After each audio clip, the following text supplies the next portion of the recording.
Hey guys, it's Branch back again. Hey y'all. Here to talk to you today about three pillars of any relationship, be it an intimate relationship, familiar relationship, friendship, what have you. That being honor, honesty, and vulnerability, and how they impact relationships, how they can make or break relationships, and so on and so forth. Um, what's honor mean to you? Honor is having a high regard for someone, a high level of respect for someone, and showing that in your actions and not just in your words. Agreed. Agreed. How do you show that? So let me ask you this: how do you honor me? I honor you by being faithful. I honor you by being respectful, taking your feelings into consideration always. Um, Don't take all my answers. oh, my bad. Go ahead. You got it then. No, You no, asked for real. me. That's it. We honor each other with those things. First, let me put it by putting God first and Mhm. keeping God in the center is the overarching one essentially, and then by putting God first and putting God in the center will allow me to do those things and honor you in that way because we're honoring Him Nah, essentially. for real. I agree 100%. And I think honesty goes hand in hand with honor. By being honest, no matter what it is, honesty is truly the best policy in relationships. As I said, be it friendships, intimate relationships, familiar relationships. You shouldn't be out here lying to people. You shouldn't be, especially people you love or you say you love. Um, you should be able to tell the truth. Hey, I don't like this. I don't like when you talk to me like this, or I didn't like when you said such and such, or hey, I did such and such. Knowing a person's impact, how that may impact said person. You got to be willing to take whatever comes with that, but be honest. On the reverse of that, being able to receive that person's honesty and not taking it and getting offended or lashing out because that's a way to show that you truly care about a person is being honest. Now, delivery does matter. I know we've talked about that before. However, being able to receive how they feel and not causing them to want to lie to you thereafter. You gotta be open and honest about how what they said made you feel, right, wrong, or indifferent, and being able to come to a common ground, moving forward. I agree. I think it goes both ways too. Giving and receiving honesty, and trusting your partner. Like it starts with your relationship with God. Let's say that. Like as you said, it starts with your relationship with God, because if you have a good relationship with God, you're not just going to be out here lying. You know what I mean? You're not just going to be out here lying about anything and everything or what have you. Your integrity will mean something to you. So you, as I said, be it family, your brother, your sister, your cousin, your mom, your dad, whomever, you're not just gonna be out here lying. Your mate, your spouse. You, if you're lying to one another, is what you have really real? Is it? I can't imagine that it is. You know what I mean? And that's a hard pill to swallow, and I'm sure for some. But if you can't be honest with, and we're talking about us essentially, if you can't be honest with your person, is that really your person? No. You can't say they're your person and you can't tell them everything, all of your deep dark secrets, the good, the bad, the ugly, the indifferent. They should be able to handle you in any area, any space that you're in or that you may come up against, and you should feel safe enough to go to those people. Agreed. Or your person essentially. I think that's how, not I think, I know that's how we built this relationship, with honesty, as we mentioned in our first video, that walk down memory lane. We've been honest with each other from the beginning, going back over 2 decades, no matter what. So it made it easier coming into this season of ourselves and our relationship and building something substantial, building a life together. It made it easy. It was never a thought to try to lie or spin her in some sort of way. I never felt the need to, never needed to, and I never felt that she needed to lie to me or has lied to me. When you have that sort of trust in a person, it goes a long way. It goes a long way. And at the same time, when you break that trust that someone has in you, it can do a crazy amount of damage. 100%. I'm guilty of that in my past life. I've hurt people by telling lies. You know, we live and we learn. The last one in this was vulnerability, and I think this is the most important of these pillars.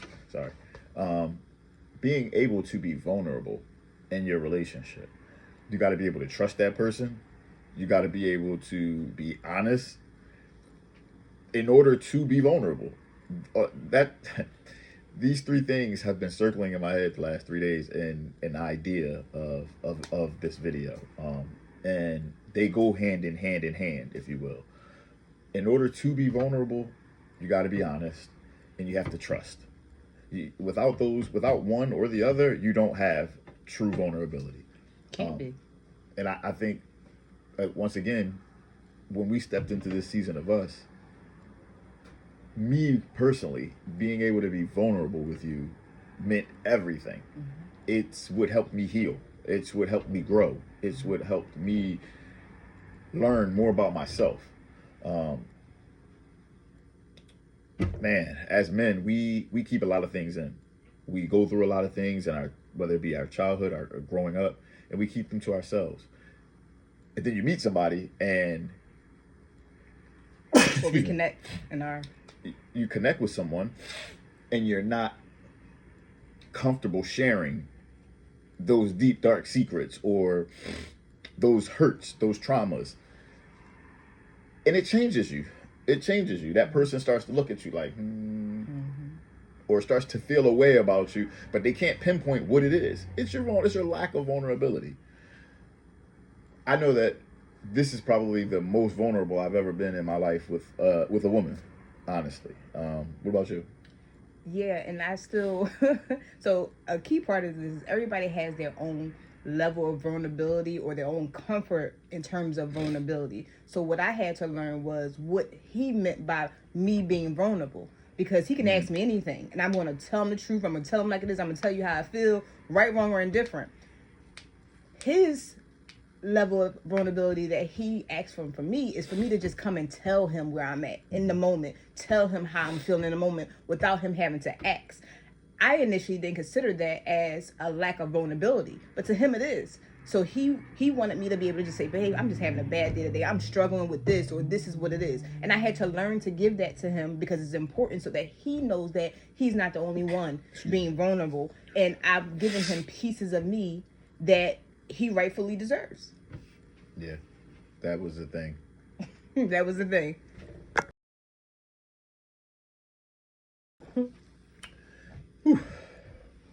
Okay. I'm back. I think. I feel like something's in my nose like this, like trying to just tickle in my nose. Anyway. The enemy will not win. The enemy will not win. Vulnerability and being vulnerable, being able to be vulnerable, wanting to be vulnerable. For me, it was important coming into this with her to lay it all out there on the line. So she knew who and what she was dealing with, you know.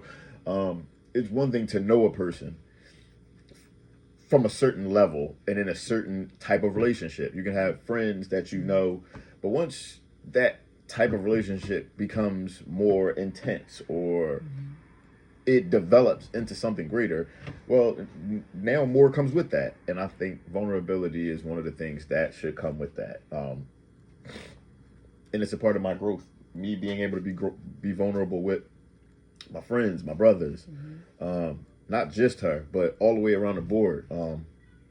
My pastors, being able to be honest and be vulnerable about who I am, where I am, and what that looks like. And ladies too, I know we've been through several relationships where we put our vulnerability out there and it was used against us and all the things. But there is a risk in love. That part. There's a risk in love when it comes to we picked the wrong people initially, and we gave our vulnerability to the people that we weren't supposed to. We have to hold ourselves accountable for that. He shouldn't have to pay for me giving my vulnerability to someone else that I wasn't supposed to, and we knew better. That's good. That's real. So good. A lot of times we hold it close to our chest because of past experiences when we release that, or is used against you, or what have you. We can't take that into.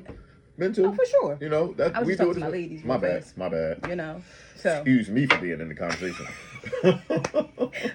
we gotta leave that past in the past and allow your person.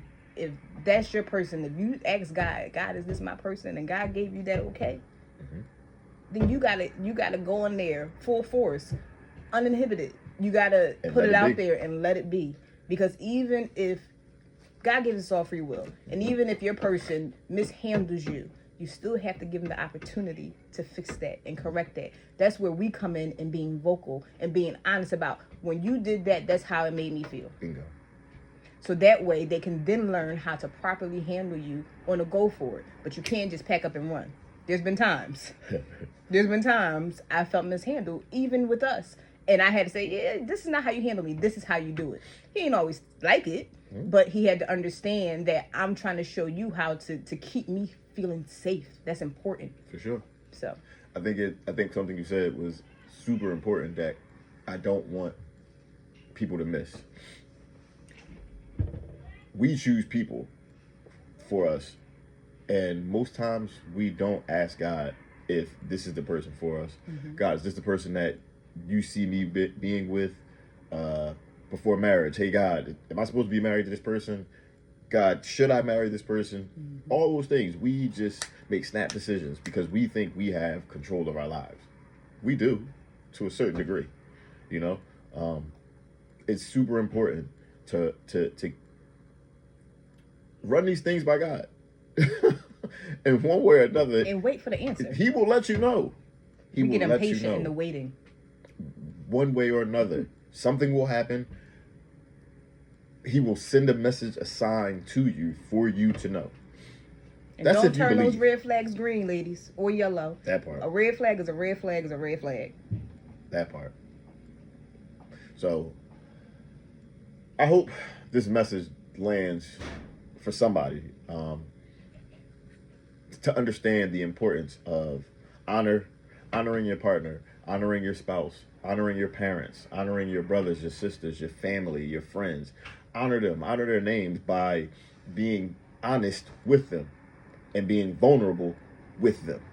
It all goes together. You can't have one without the others. You can try, but it's going to fail. It'll eventually fail because it's not built on a solid foundation.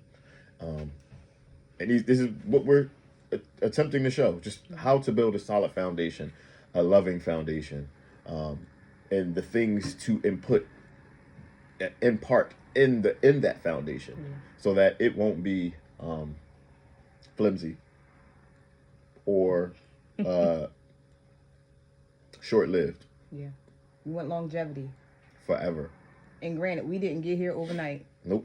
You know, the last 3 years, we put in a lot of work. We had a lot of obstacles, and we had to work through it together. Yep. It wasn't always easy. It's gotten way easier for me to say, yeah, I ain't like that too much, or for him to read how something affected me. Yeah. You know, so it takes time and it takes observation. You got to pay attention to your partner as well, because some things will be unsaid. You got to want it. If you don't want it, then get out of there. Why are you wasting your time and somebody else's? Why are you being selfish? Why are you playing? Like, people don't have time to play. People are living their lives. And if you're not on one accord with somebody, get up out of there, because you're wasting your time and theirs. There's somebody else that could be filling that void in your life. So I hope you're picking up what I'm putting down. Shout out to the person that gave me that. You know who you are. Anything else? Part 2 of our story will be coming soon. It's our part 1 is currently already posted on YouTube. Please check it out. Please check it out. Please Good like times. Comment. And also subscribe. Those things.